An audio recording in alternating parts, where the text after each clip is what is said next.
সম্পর্ক জোরদারে ভারতের সঙ্গে একযোগে কাজ করবে বাংলাদেশ। সম্পর্ক উন্নয়নে আগ্রহী ভারতও জানালেন পরিবেশ উপদেষ্টা সৈয়দা রিজওয়ানা হাসান।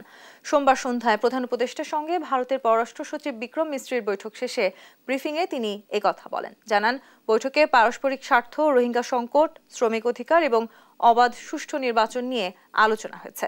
এ সময় ভারতের গণমাধ্যম ও সামাজিক যোগাযোগ মাধ্যমে প্রোপাগান্ডা এবং উস্কানিমূলক বক্তব্য নিয়েও উদ্বেগ জানান প্রধান উপদেষ্টা। এছাড়া ভিসা বাড়ানোর বিষয়েও মনোযোগ দেওয়ার প্রতিশ্রুতি দিয়েছে ভারত। তারা এবং আমরা একমত হয়েছি যে আমাদের পারস্পরিক স্বার্থ সংশ্লিষ্ট আরও অনেক বিষয় আছে, যেমন জলবায়ু পরিবর্তন, সেগুলো আমাদের একসাথে কাজ করার অনেক সুযোগ রয়েছে। এবার নির্বাচনের প্রশ্নে আমরা স্পষ্ট অবস্থান বলেছি যে আমাদের নির্বাচন অবশ্যই ফ্রি হবে, আমাদের নির্বাচন অবশ্যই ফেয়ার হবে এবং একটা গণতান্ত্রিক দেশের দিকে যাত্রা শুরু করার জন্য বর্তমান সরকার বদ্ধপরিকর।